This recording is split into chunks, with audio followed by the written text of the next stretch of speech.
do Senhor, amém? Vamos todos declarar: o sangue de Jesus me lavou, me lavou. O sangue de Jesus me lavou. Alegre cantarei louvores ao meu Rei.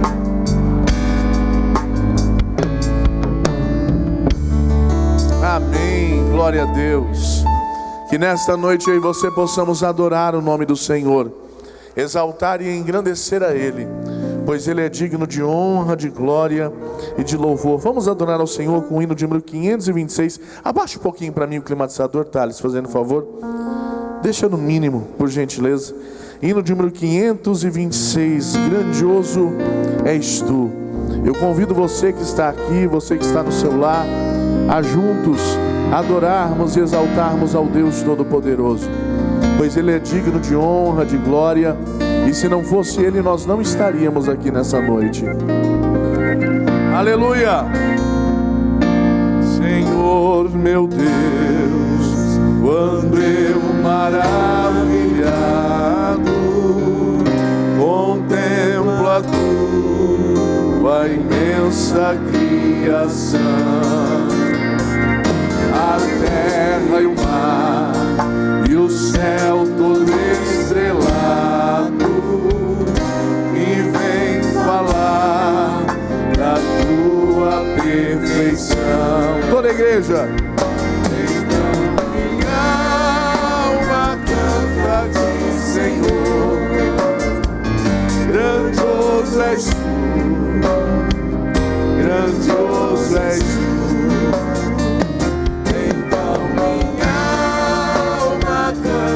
Senhor, oh, aleluia!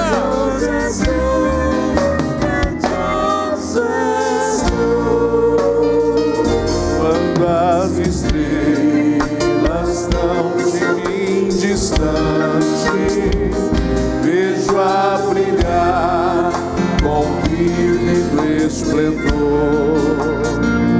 Eu lembro, ó Deus, as glórias cintilantes que meu Jesus deixou por me amar. Então minha alma canta a ti, Senhor. Alarando ela macébria.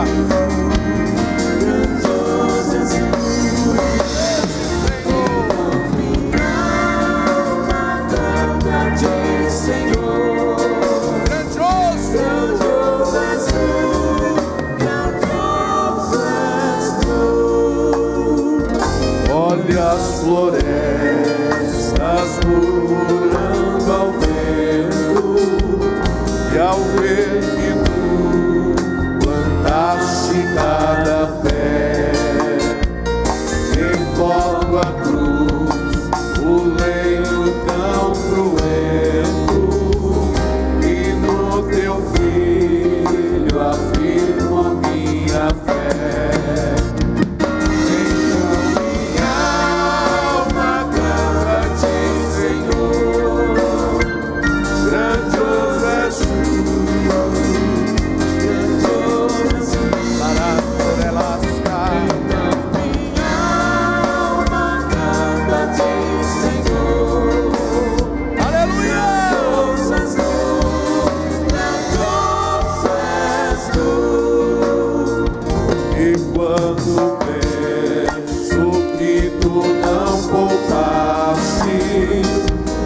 Filho amado por amor de mim, teu coração que nele tu ganhaste, transborda, ó Pai, de amor que não tem fim. Então minha alma canta a ti, Senhor. Oh, aleluia!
Aleluia!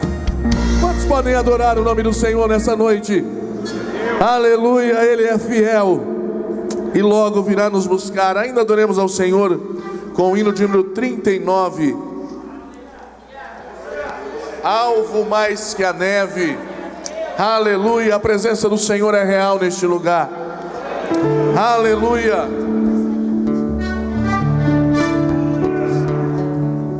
Glória a Deus.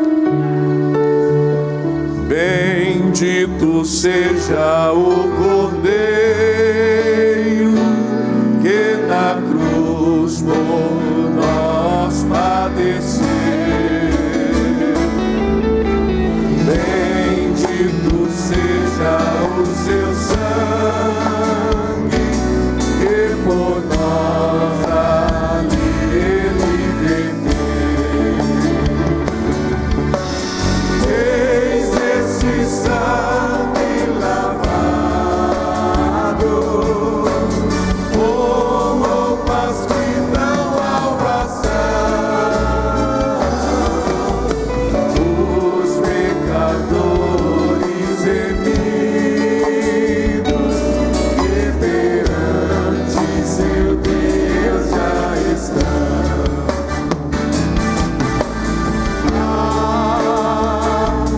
Mais que a neve,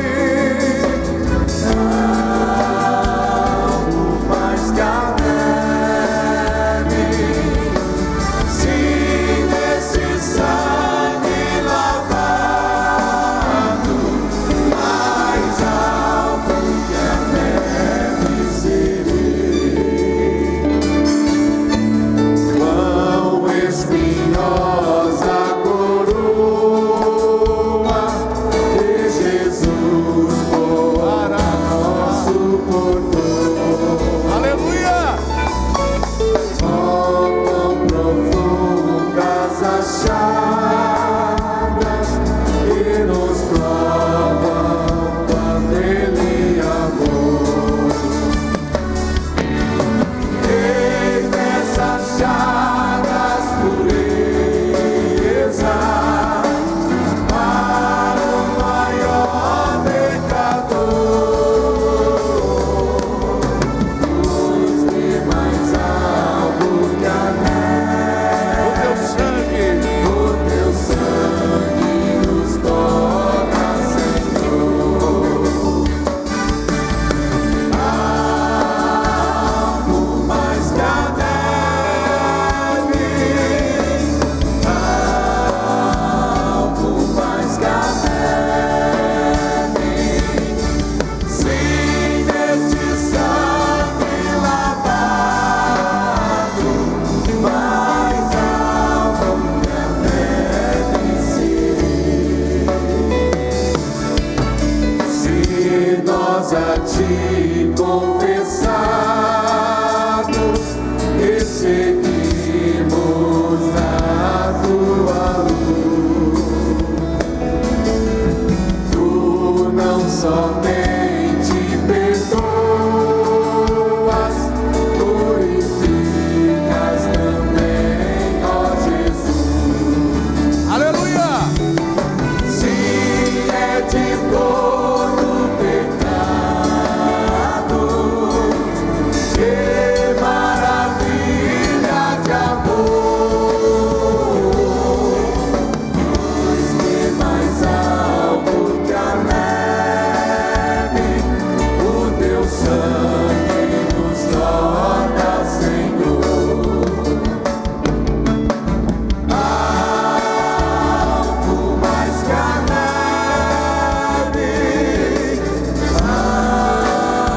algo mais que a neve, sim, nesse sangue lavado, mais alto que a neve serei. Aleluia!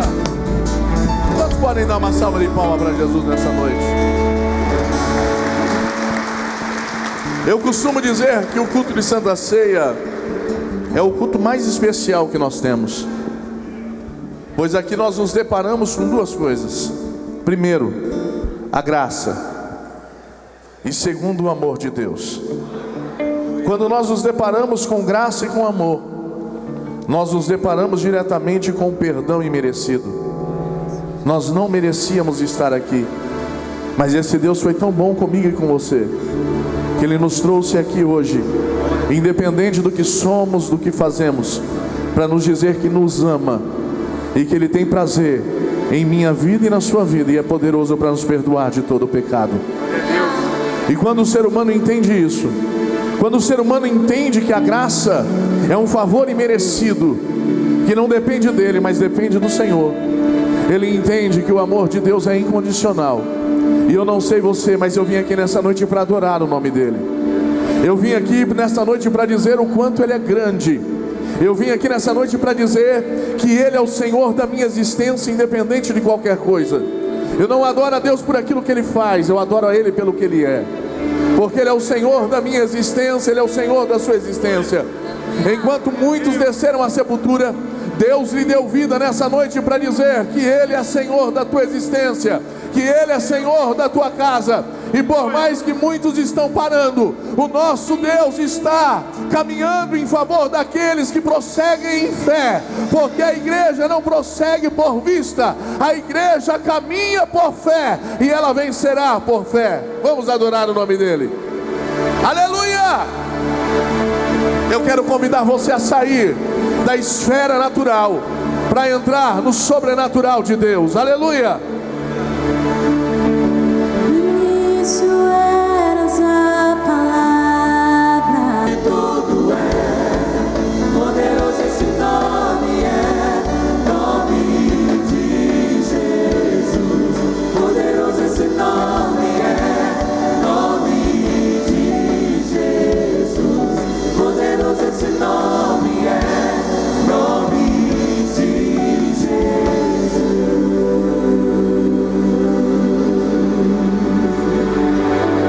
Você pode levantar a tua mão e dizer: poderoso esse nome é. Eu vou trocar o hino, depois nós voltamos.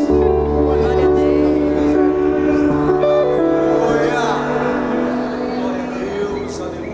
Quando nós estamos dispostos a adorar, quando nós estamos dispostos a renunciar, nós estamos nos colocando na posição de adoradores.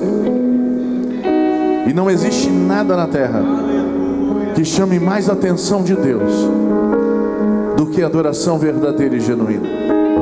Eu não encontro na Bíblia Sagrada nenhum lugar Deus dizer que está procurando alguém, a não ser quando se fala de adorador. Pois a Bíblia diz que Deus procura adoradores que o adoram em espírito e em verdade. Você já parou para pensar? O povo de Israel no deserto, não havia padaria, não havia açougue, não havia nenhum tipo de recurso, mas havia um Deus que pela manhã visitava o seu povo. Aleluia! E todos os dias Ele sustentava esse povo. O povo não caminhava se a nuvem não caminhasse. E sabe por que tem muita gente perecendo? Porque está andando sem a nuvem caminhar. A nuvem é a presença de Deus. Quem caminha é Deus, quem leva é Deus. Levante essa mão para o céu. Nós estamos aqui hoje porque nós estamos debaixo da nuvem. Nós estamos debaixo da presença dEle. E quando nós nos colocamos para adorar, não importa se você está no deserto, não importa se você está no palácio. Aquele que está no palácio, ele se prostra. Aquele que está no deserto se prostra. E aquele que está no trono, ele se levanta para receber a adoração. Então nessa noite, oferte o teu melhor ao Deus de Israel. Ele está aqui, movendo entre nós. Te adorarei.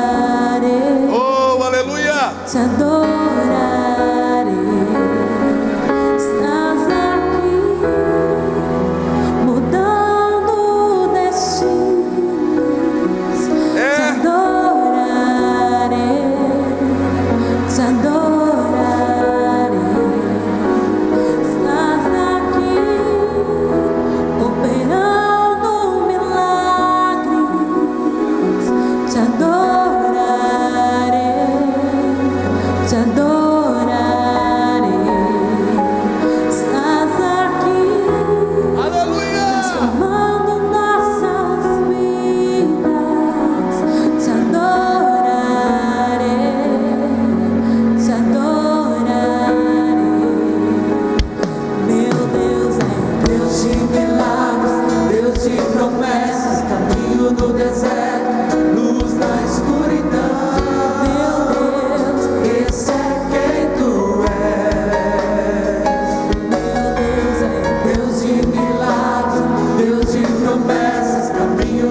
está aqui. Deus ministrou algo ao meu coração. Algumas coisas que acontecem na nossa vida podem parecer amarga. E muitas das vezes nós não queremos passar por elas. O povo de Israel sai do Egito e se depara a fontes de águas. Alguém lembra o nome? Mara. Águas amargas. Repita comigo: águas amargas. Me ajuda aí, Rony. E quando se fala de águas amargas, alguém conhece as termas de Ibirá, a fonte Saracura? A água tem cheiro e tem gosto. Alguns dizem que é de ovo choco. E se você tentar cheirar ou saborear aquela água, você não bebe. A Bíblia não diz como era o gosto daquelas águas, mas a Bíblia diz que aquelas águas eram necessárias para sarar o povo daquilo que eles estavam saindo. Então ouça o que eu vou lhe dizer, porque isso é profético. Existem momentos que Deus nos leva a fontes que podem parecer que não são tão boas, mas são necessárias. Por mais que o gosto, o sabor possa ser amargo, levante a mão para o céu. Através disso Deus está nos sarando. Era necessário, e eles diziam: eu não quero beber desta água, porque esta água é amarga. Mas o que tinha naquela fonte era necessário para curar tudo que eles tinham absorvido no Egito.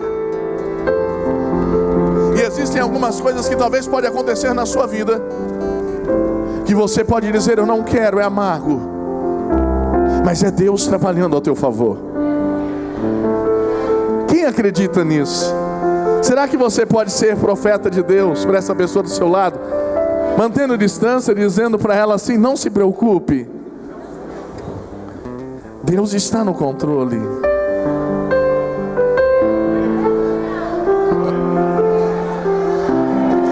Aleluia!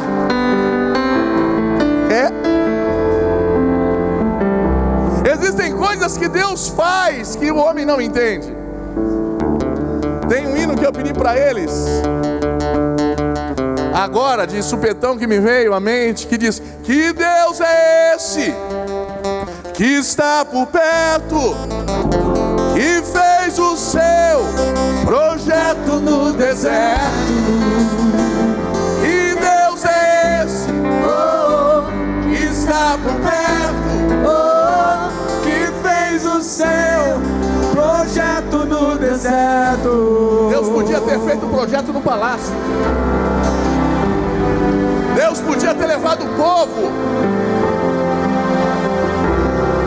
muito mais rápido do que 40 anos. Só que tem feridas que Deus usa o tempo para sarar. Tem feridas que são necessárias nós tomarmos remédios amargos. Mas acredite no que eu vou lhe dizer: enquanto você bebe algo que parece ser amargo, Deus está preparando o teu amanhã. E o teu amanhã não se compara com aquilo que ficou para trás. Você não vê como Deus está com você por aquilo que você está passando, porque toda a história tem momentos. Deus não vê o teu momento, Deus vê a tua história. Deus vê a tua origem. Deus sabe de onde você saiu. E eu quero lhe dizer que Deus sabe aonde Ele irá te levar. Oi, levante a mão para o céu e diga: desistir. Desistir. Jamais. Jamais. Fala forte: desistir. Desistir. Jamais. Jamais. Sabe por quê?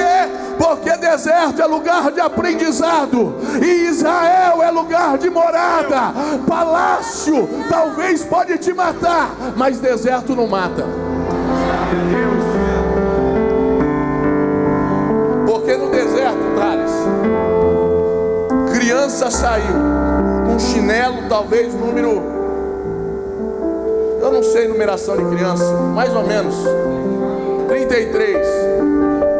Mas quando chegava a fase adulta, e tem gente que tem uns pezão, não tem? 40 e pouco.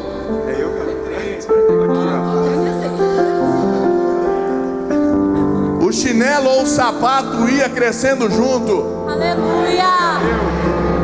A roupa, de vez de envelhecer, ela não se rasgava, ela não se perdia. Aonde ouvia praga, no povo de Deus havia uma nuvem guardando eles do sol da meio-dia, e havia uma coluna de fogo que andava com eles à noite. Bate no peito. Eu diz forte: eu sou de Deus. Eu sou de Deus. Meu irmão, e qualquer um, ou o inferno inteiro pode gritar que não. Ninguém tira você da mão de Deus se você não quiser. Vamos adorar a Deus com esse hino? Eu acredito que esse hino todo mundo conhece. Nós vamos orar, mas antes eu quero adorar a Deus juntamente com você, porque talvez você está dizendo: eu não saio do deserto. É porque no deserto é onde nós temos os maiores aprendizados. No deserto é onde Deus nos leva para nos sustentar, e muitas das vezes para nos esconder. Mas não é sinal que você irá morrer. Vamos juntos adorar o nome do Senhor. Aleluia. Aleluia. Santo é teu nome, Senhor. Deus está aqui.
comigo aí, quantos carecem da oração da igreja?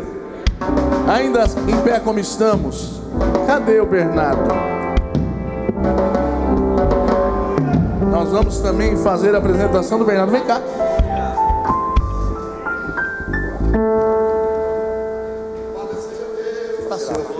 Pode tirar, fica à vontade.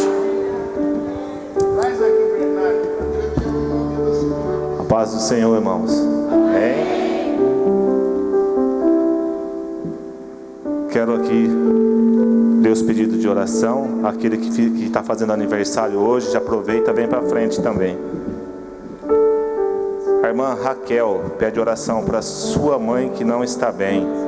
A irmã o irmão Rony pede oração para Deus entrar com providência na vida do Marcos. A irmã Regina pede oração para Jair, que está internado. A irmã Rosana pede oração para Lorinaldo e Jesus, que está com Covid. O irmão Sérgio Moreira pede oração para Guilherme Moreira, que não está bem de saúde.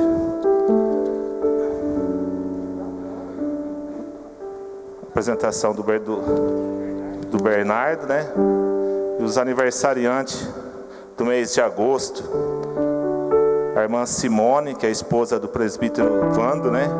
Se tiver mais alguém, irmãos, a irmã Natália também, ela pede oração pelo Rodrigo, que fez aniversário também, né? Já vem aqui à frente também. E vamos estar orando. Estenda as suas mãos, vamos abençoar, irmãos. Amém? Amado Deus e eterno Pai, Senhor, somos gratos a Ti por estar na Tua presença, por estar diante da Tua face neste momento. Peço a Ti, Senhor, a Tua bênção, a Tua graça sobre a vida do Bernardo, Senhor. Que o Senhor venha abençoar a vida dele, ó Pai. Que ele venha crescer, Senhor, na Tua presença, em sabedoria, e o Senhor venha usá-lo muito.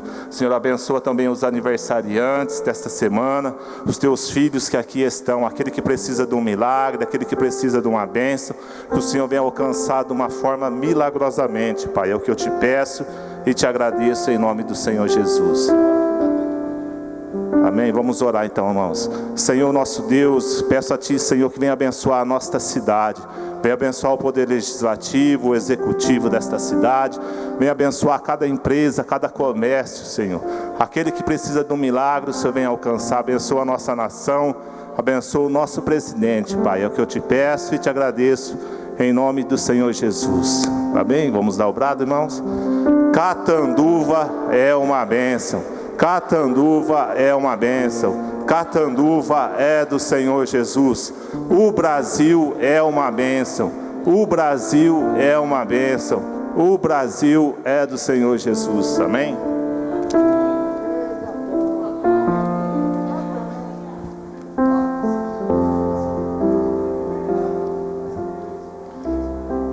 Porque Ele vive. Jesus é bom. Tem aqui nessa noite nos honrando com a sua presença Rayane José. Cadê o servo de Deus? Faça assim com a mão. Cadê? Rayane José. Eu não estou enxergando. Também Maria Rita e Jonas Barbosa. Lá no meio. Deus abençoe. É pai do Lucas que vai batizar. Deus abençoe. O filho Thales do Vando. Cadê o servo de Deus? Eu encontrei ele ali. Deus te abençoe, servo de Deus. Também Cida, mãe de Elaine, que também vai batizar. Cadê o servo de Deus? Deus te abençoe. E também a Odete e a Raíssa. Cadê a Odete? Odete, Deus te abençoe. Porventura mais alguém? Dê um sinal com a mão. Como que a igreja deseja receber os amados visitantes? Sejam bem-vindos em nome do Senhor Jesus. Nessa noite, para receber na condição de membros, o irmão Marcos e a irmã Sandra. Cadê o servo de Deus? Fiquem de pé. Vamos receber o servo de Deus como membro desta casa, amém? Deus os abençoe e vamos servir ao Senhor Jesus. Porque Ele vive, posso crer.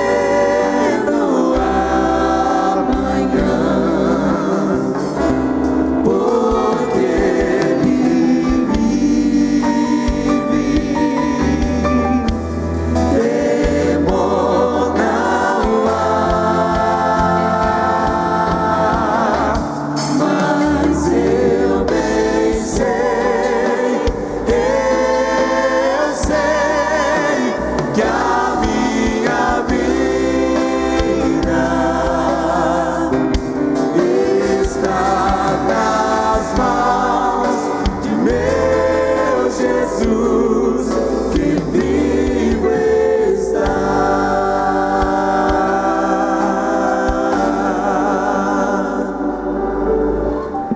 Meus irmãos, a paz do Senhor Jesus.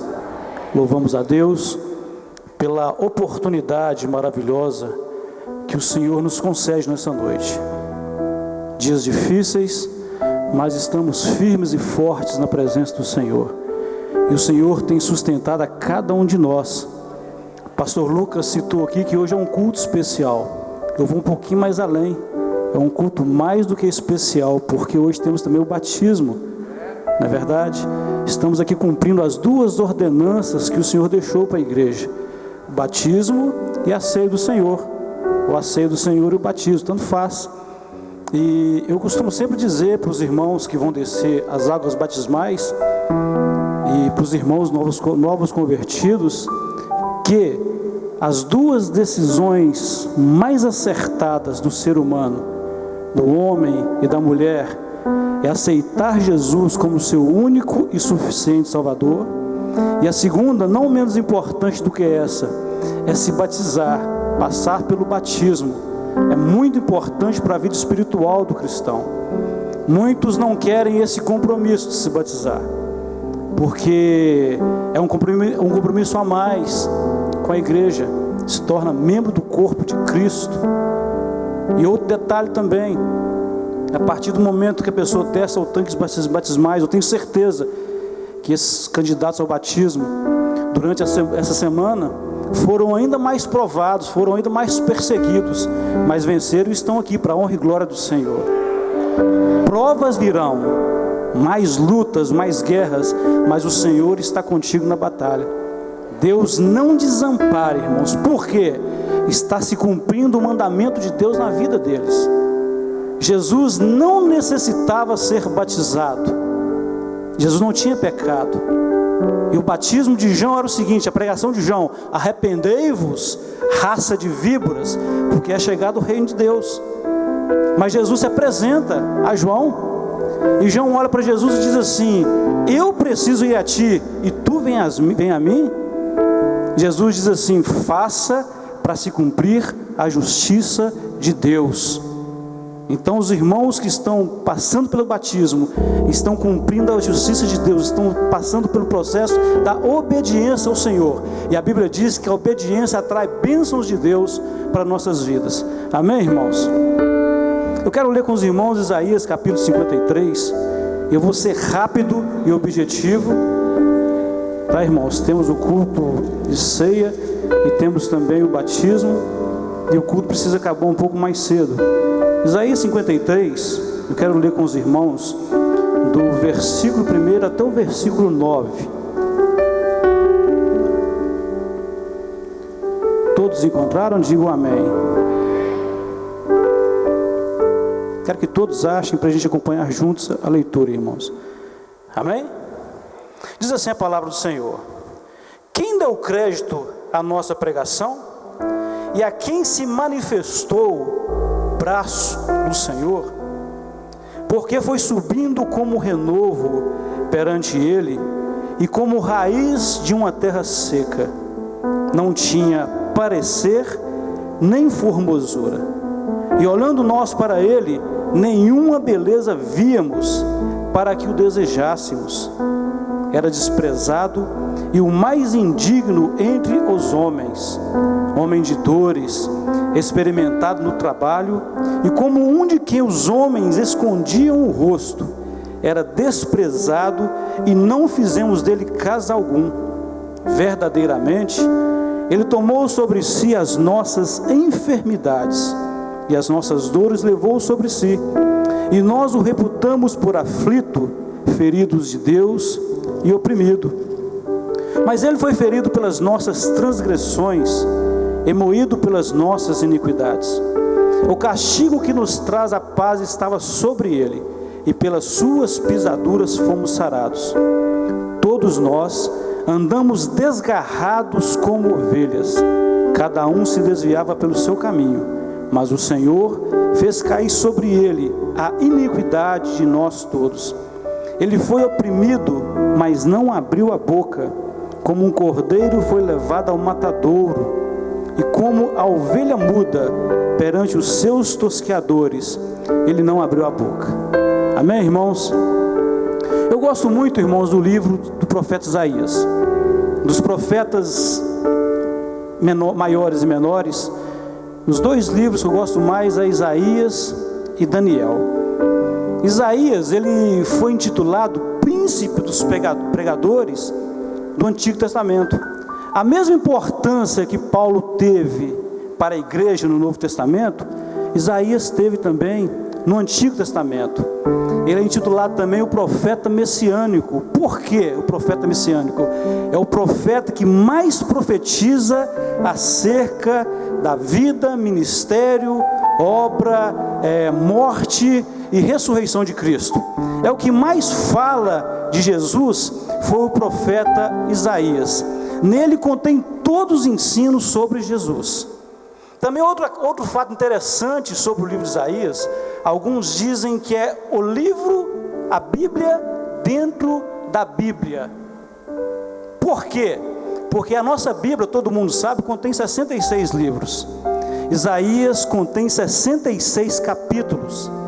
A Bíblia é dividida em 39 livros no Antigo Testamento e 27 livros, ou cartas, epístolas, vamos dizer assim, no Novo Testamento. Isaías também, ele é dividido em duas seções de 39 capítulos e outra seção de 27 capítulos. Então, os autores, os comentaristas, todos dizem que ele é uma Bíblia dentro da Bíblia. E alguns dizem também que o nome de Isaías significa salvação no Senhor.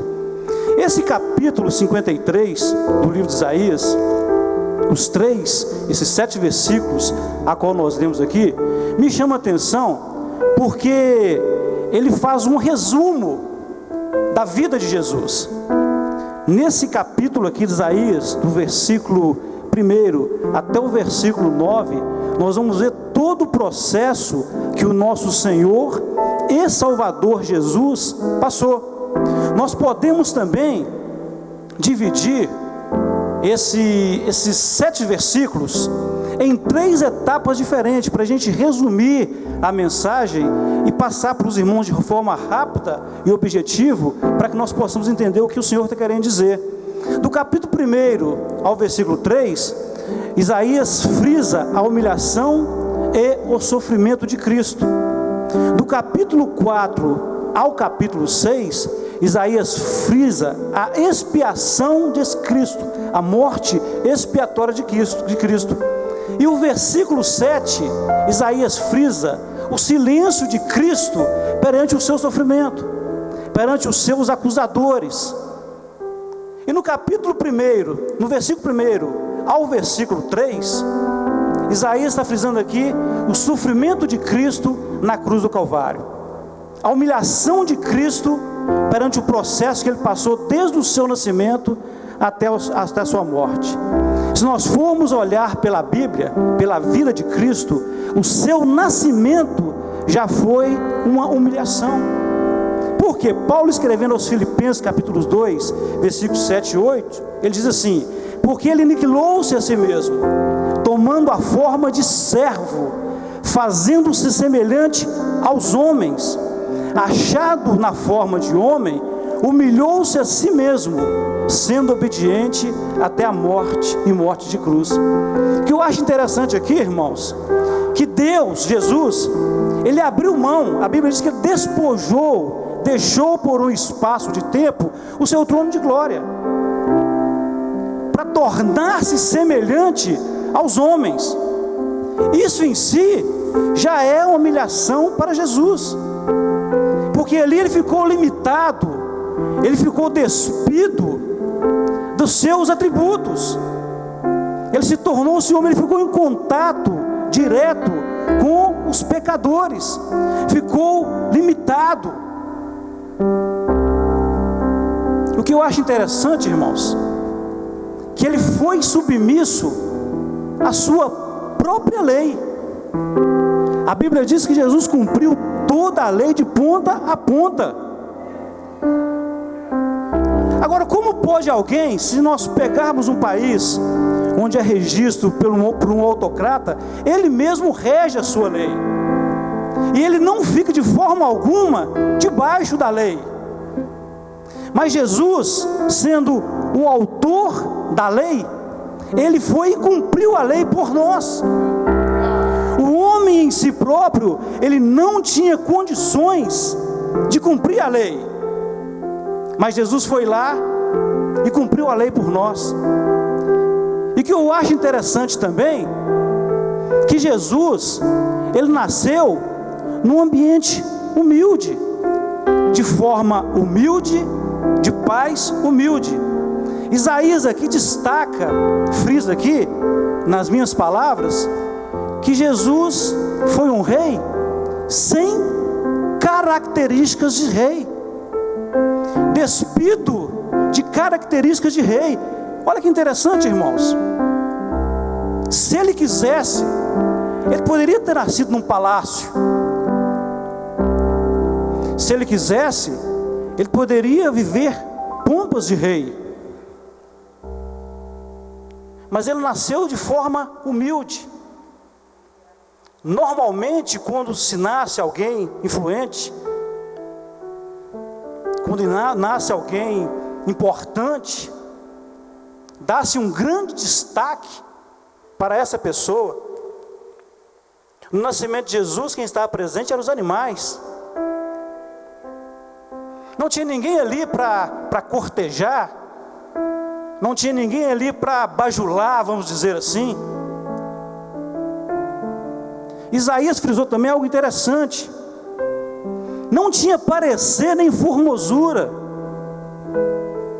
Jesus era um homem comum, com as características de um homem comum. Eu já disse algo aqui na escola dominical, que a Bíblia, quando ela diz que um homem é formoso e que uma mulher é formosa, esse homem e essa mulher têm uma beleza que destaca em qualquer circunstância, em qualquer situação. Mas Jesus era de aparência humilde, um homem sem beleza, sem formosura. Isaías destaca ele como raiz de uma terra seca. Não tinha nada nele que alguém olhasse e dissesse assim: esse homem tem postura de rei, esse homem tem tamanho de rei, esse homem tem traços de rei. Ele poderia ter esses atributos, mas ele abriu mão. Aqui, nesse requisito, já foi uma forma humilhante de Jesus vir ao mundo. Imagine Deus todo-poderoso, onisciente, onipresente, onipotente. Jesus abriu mão de todos esses atributos. Jesus era um homem cheio do Espírito Santo. Ele era dependente completamente do Espírito Santo. Podemos ter certeza que esse processo na vida de Jesus, essa recusa do povo por ele, Jesus não era aceito pelas autoridades. Jesus não era aceito pelos grupos religiosos. Havia certos momentos que até os seus discípulos queriam abandoná-lo. Certa feita, Jesus estava pregando para um certo grupo de pessoas, e a mensagem foi muito dura, e as pessoas começaram a sair um a um, e um dos discípulos comentou assim: quem poderá se salvar então? Questionando então a mensagem de Jesus. Jesus olha para os discípulos e diz assim: e vocês? Também não vão? Aí Pedro se levanta e diz: para onde iremos nós, Senhor, se só Tu tem palavra de vida eterna? Amados, não nos deixemos enganar. Sem Jesus, o homem e a mulher não é nada. Se tirar Jesus de nós, não sobra nada.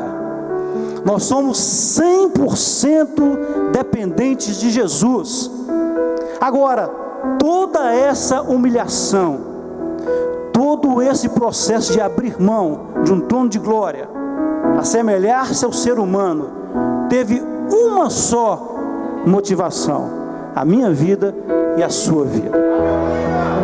Só por isso. Não teve outra motivação além disso, de nós sermos resgatados, nós sermos redimidos. Deus, pela sua onisciência, escutem bem, Deus, pela sua onisciência, Ele sabia da necessidade do homem? Sim ou não? Claro que sabia. Deus sabe de tudo. Deus conhece todas as coisas. Mas Ele quis vir para sentir. Ele quis vir para assemelhar. Ele quis vir para passar pelo mesmo processo, para fazer o que nós não conseguimos fazer. Hebreus fala algo interessante acerca disso. O escritor aos Hebreus: porque não temos um sumo sacerdote que não possa se compadecer das nossas fraquezas, mas antes temos um que em tudo foi tentado, mas nunca pecou. Então aqui nós falamos 3 versículos: a humilhação e sofrimento de Cristo. O versículo 4 ao versículo 6 apresenta então a expiação de Cristo. Se os irmãos for ler em casa, o versículo 4, 5 e 6 está falando do processo da expiação, da morte, do sofrimento de Jesus. A expiação era o âmago da liturgia religiosa judaica. O animal inocente morrendo no lugar do culpado. Se você abrir a sua Bíblia em Levítico capítulo 16, chegando em casa faça isso por favor, Levítico 16, nós vamos ver ali Deus dando ordem, diretrizes a Arão, para que quando ele fosse entrar no Santo dos Santos, ele precisava primeiro fazer um sacrifício por ele, para que os pecados deles fossem cobertos, e depois ele faria um sacrifício para todo o povo de Israel. Isso uma vez por ano. Chamava-se então Dia da Expiação, que hoje chamamos de como é que é, pastor? Yom Kippur. Dia da Expiação, uma vez por ano. Era todo esse processo. Primeiro Arão fazia um sacrifício por ele, depois trazia até ele 2 bodes. Arão lançava sorte em um dos bodes, e um dos bodes era para o Senhor. Esse bode era degolado e o sangue dele era aspergido sobre a arca da aliança, no Santo dos Santos. O outro bode que ficava vivo, Arão colocava as mãos na cabeça desse bode e fazia uma oração transferindo o pecado de toda a nação para esse bode. Depois vinha um homem, pegava esse bode e levava para o deserto, para longe da tenda da congregação, simbolizando então que o pecado estava sendo levado para longe do povo. Uma vez por ano era feito esse processo, para que, se alguém tivesse esquecido de trazer o animal e oferecer sacrifício pelos seus pecados, esse pecado cobria, esse processo, esse ritual cobria todos os pecados do povo de Israel. Agora vem Jesus Cristo, humilhado, levantado na cruz do Calvário.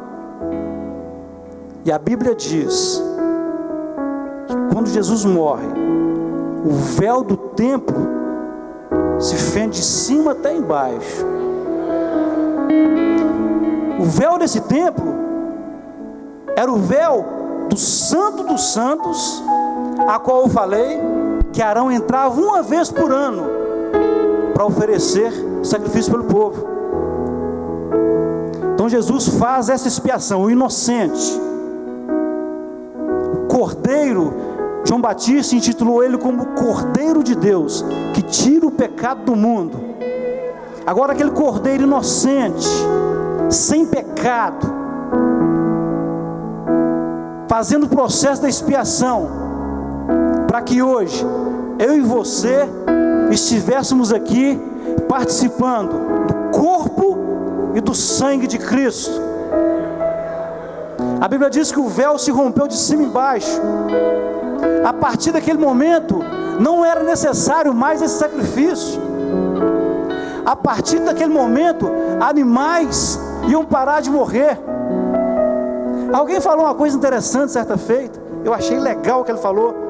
Já pensou se Jesus não tivesse passado por esse processo?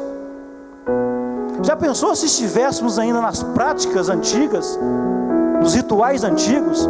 Será que existiria hoje pombo, codorna, carneiro? Tanto é que hoje é o pecado da humanidade. Então Jesus vem e cumpre esse processo.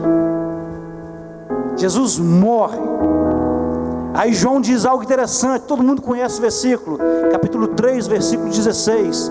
Porque Deus amou o mundo de tal maneira que deu seu Filho unigênito, para que todo aquele que nele crê não pereça, mas tenha vida eterna. No versículo 7, para encerrar, nós vamos ver ali o silêncio do servo, o silêncio do cordeiro. Ele foi oprimido, mas não abriu a boca. Nós reclamamos quando somos atacados por alguém? Nós questionamos quando somos ofendidos por alguém? Como um cordeiro foi levado ao matadouro, e como a ovelha muda perante seus tosqueadores, ele não abriu a boca. Eu vi um professor dizendo na escola dominical certa feita, eu nunca estudei sobre esse assunto, que quando o pastor vai tosquear a ovelha, segundo ele, ela não esboça nenhuma reação, ela fica quietinha. Ele foi até um pouco mais além, também não sei se é verdade, dizer que chega em certo momento que os olhos da ovelhinha chegam a lacrimejar. Ele falou isso mesmo, chega a lacrimejar, porque está tirando toda a sua lã, mas ela não esboça nenhuma reação. Se nós pegarmos o momento de agonia de Jesus, do Getsêmani até o ápice na cruz do Calvário, cumpre-se então o que o profeta Isaías falou aqui. Ele não abriu a boca. Jesus foi levado no tribunal, foi julgado de forma irregular, levantaram falsas acusações, falsos testemunhos. Jesus apanhou. Jesus se calou perante Anás, perante Caifás, perante Pilatos, perante Herodes, perante os soldados que escarneciam dele. Ele se manteve calado. Jesus só abriu a boca quando ele foi crucificado. Jesus disse 7 frases no período da sua crucificação até a sua morte. 2 dessas 7 frases me chamou a atenção. A primeira frase que Jesus falou, ele estava em agonia, dor, cravos na sua cabeça, espinho na sua cabeça, cravos nas suas mãos, cravo nos seus pés, marcado por chicotadas.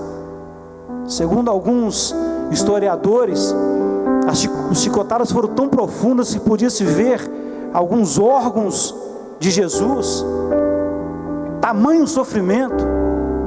Então de repente ele quer balbuciar algumas palavras, e eu imagino, numa linha de conjectura minha, que quando Jesus dá a entender que quer falar algo, eu imagino que todos ficaram fitados em Jesus. Ali estavam alguns dos seus discípulos, ali estavam os fariseus, os saduceus, ali estavam os soldados romanos, e ali estava também a multidão que odiava tanto Jesus. Eu imagino que cada um deles, isso é eu que estou imaginando, uma linha de conjectura minha, teve um pensamento quando Jesus tentou pronunciar algumas palavras. Eu imagino que cada um teve um pensamento. De repente alguém pensou, vai clamar por misericórdia. De repente alguém pensou, agora vai confessar o seu pecado. De repente seus discípulos que estavam ali, pensou, agora ele vai invocar os anjos do céu, vai descer da cruz e vai destruir todo esse local. Se alguém teve esse pensamento, eu não sei, como eu disse, é só uma linha de conjectura, todos erraram. A primeira frase que Jesus fala, quando ele estava crucificado, foi: Pai, perdoa-lhes, porque eles não sabem o que fazem. Primeira reação de Jesus, mediante a tanta dor que estava sentindo, foi perdoar os seus algozes. Nós estamos dispostos a ser como Jesus? Quando eu digo para alguém, eu sou cristão, em outras palavras, eu estou dizendo, eu sou parecido com Cristo. Se eu sou parecido com Cristo, eu tenho que andar como Cristo andou. Se eu sou parecido com Cristo, eu tenho que falar como Cristo falou. Se eu sou parecido com Cristo, eu tenho que agir como Cristo agiu. E se eu não sou capaz de liberar perdão para alguém, eu não sou digno de ser chamado de cristão. Essa é a realidade nua e crua. Nós temos que entender essa verdade em nossas vidas. Jesus podia ter feito qualquer coisa ali, se ele quisesse. Como Deus, ele poderia descer da cruz, matar todo mundo e estabelecer o seu reino, mas não. Ele roga ao Pai para perdoar os seus algozes. Primeira frase das 7 que ele diz na cruz do Calvário. E a outra que me chamou a atenção foi a 6ª frase, quando ele olha para o céu e diz: está consumado, está feito, está executado. Ninguém mais precisa pagar, Pai. Eu paguei o preço, eu morri por eles, está feito. Não há necessidade de sacrifício. Eu paguei o preço, eu morri por eles. O meu sangue foi derramado por eles.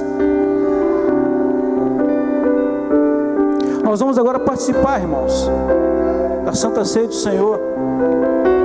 E o que eu acho interessante aqui, eu estava sentado ali, e a ceia, ela já prega para mim. O pastor Lucas ministrou um pouco, e agora eu estou ministrando essa rápida palavra aqui, mas aqui já tem uma mensagem. Ali nós temos o suco, que simboliza o sangue de Cristo, com a qual nós falamos aqui, que foi derramado na cruz do Calvário. O pão ali vai simbolizar o corpo de Cristo, que foi rasgado também na cruz do Calvário. E nós vamos lançar mão do vinho que simboliza o sangue e do pão que simboliza o corpo, e vamos estar aqui lembrando da morte de Cristo na cruz do Calvário. Por isso que o pastor Lucas sempre fala, se não for o culto mais importante a ser cultuado, está entre os mais importantes. Todos os evangelistas, Mateus, Marcos, Lucas e João, relatam a Páscoa, a ceia do Senhor. Agora entra Paulo também no Novo Testamento com suas cartas, e 1 Coríntios capítulo 23, ele declara todo um capítulo para também falar um contexto, para relatar acerca da Santa Ceia do Senhor, de tão importância que é. Então que nessa noite nós venhamos a ter discernimento que nós vamos fazer aqui nessa noite. A Bíblia diz assim: examine-se o homem a si mesmo. Neste momento, você só tem direito de lembrar do seu irmão que não está aqui para orar por ele. Somente isso. Amém, irmãos? Com esse espírito nós vamos participar da ceia do Senhor e o nome do Senhor vai ser glorificado. Eu agradeço a oportunidade em nome de Jesus. Amém. Glória a Deus.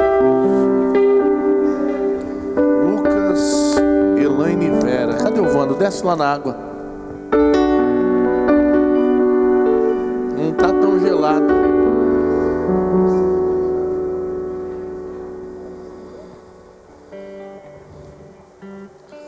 Quantos creem que Jesus está voltando? Jesus está voltando. A partir de agora, Lucas, Elaine e irmã Vera, o velho homem é sepultado. E quando eu digo homem, eu digo na sua origem, sem mulher e sem homem. Tudo que aconteceu está ficando para trás. Um novo tempo e uma nova história. Deus está estabelecendo a partir de agora desse ato. Porque o velho Lucas vai ficar nas águas batismais, assim como a velha Elaine e a velha Vera. E vai ressurgir irmãos em Cristo, esperando a volta do Senhor. Se coloquem de pé e vamos orar. Dá o microfone para mim. Ore para iniciar o batismo. Vamos orar a Deus. Quero cumprimentar os irmãos com a paz do Senhor. Amém, irmãos? Vamos orar. Senhor nosso Deus, eterno Pai, meu Deus, somos gratos ao Senhor por esta vitória que o Senhor concede a cada um de nós nesta noite. E também, Senhor, por esta vitória que o Senhor concede a cada um dos teus filhos que nesta noite, Senhor, decidiram, ó Pai, sepultar o velho homem e levantar, Senhor, das águas para uma nova vida contigo.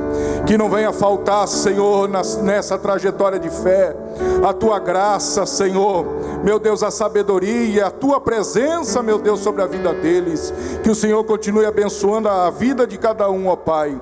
É o que nós te pedimos, Senhor, e já te agradecemos, no nome santo de Jesus. Amém e amém. Amém. As irmãs podem ser conduzidas uma por vez. Podemos tomar assento. Vai partir o pão.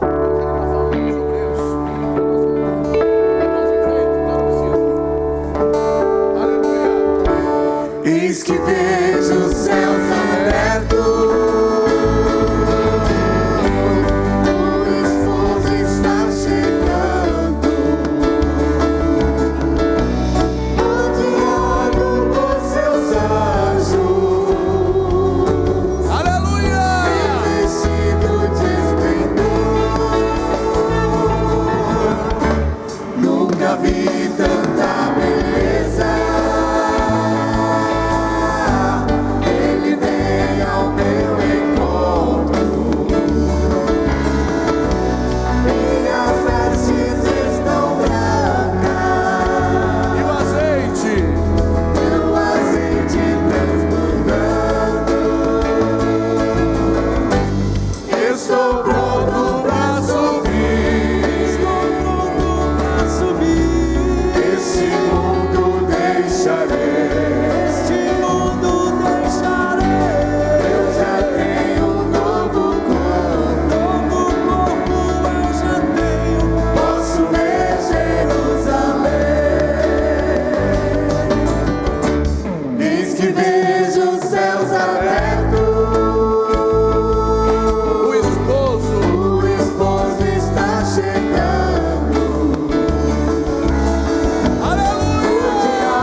Pai, graças nós te damos pela vida dos teus filhos e das tuas filhas que desceram as águas. Que a partir de agora o Senhor venha fortalecê-los pela tua graça e pela tua palavra. Não venha deixar faltar em nenhum momento disposição e ânimo para caminhar. É o que rogamos a ti, em nome de Jesus. A leitura da palavra da Santa Ceia. Toda a igreja se coloque de pé. Primeira carta aos Coríntios, capítulo 11, verso 23.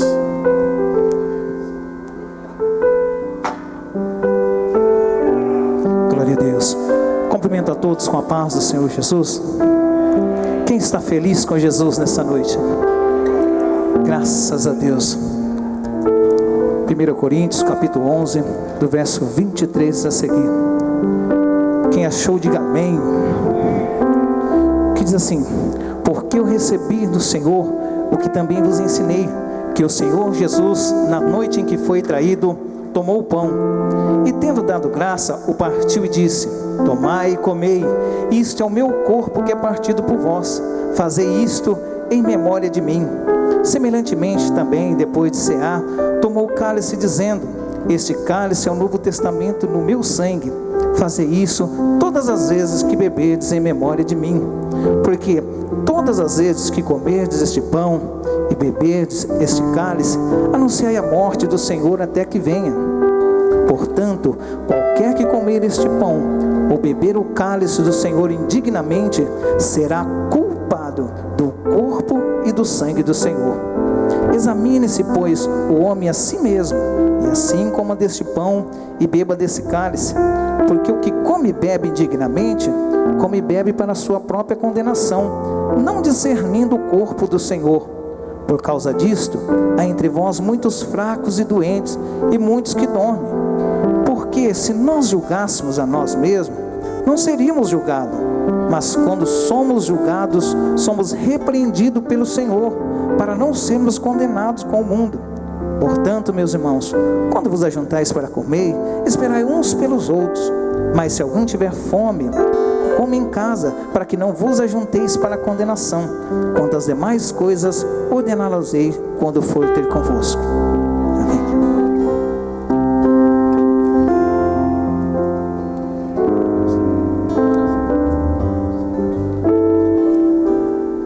Soberano e eterno Deus, Pai, no nome de Jesus, Senhor, agora eu te peço, Senhor, sobre esse pão, Pai. Agora, Senhor, consagramos a Ti, Senhor, simbolizando agora, Senhor, a Tua carne, Pai, em memória de Ti, Senhor, em nome de Jesus. Amém. Podemos tomar assento.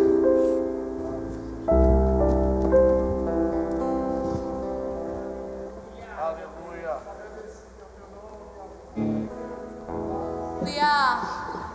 Santo Deus.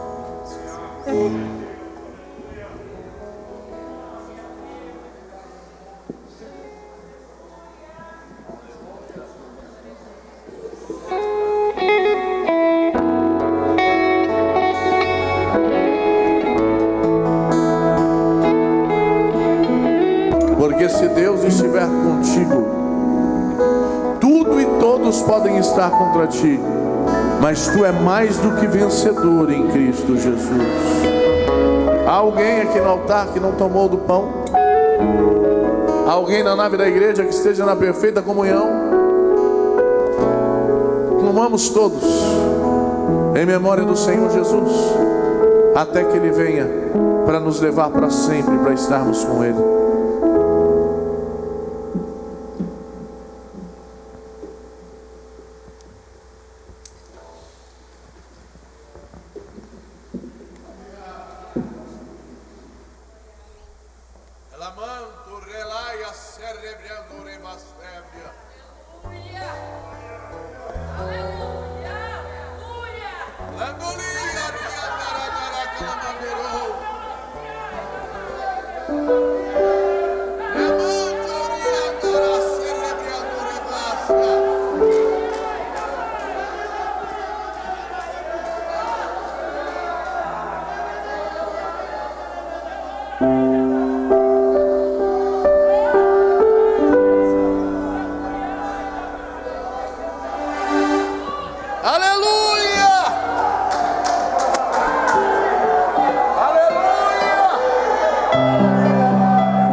de nosso Senhor e Salvador Jesus Cristo. Neste momento, Senhor, pois está nas nossas mãos, ó Deus, esses cálices. E depois, Senhor, de ser consagrado é o teu sangue. Que em cada cálice, Senhor, esteja um pingo do teu sangue carmesim, para que todo Senhor que se alimentar seja fortalecido no poder e na graça do teu Espírito. Ó Deus de Israel, consagramos em teu nome para a tua glória. Amém.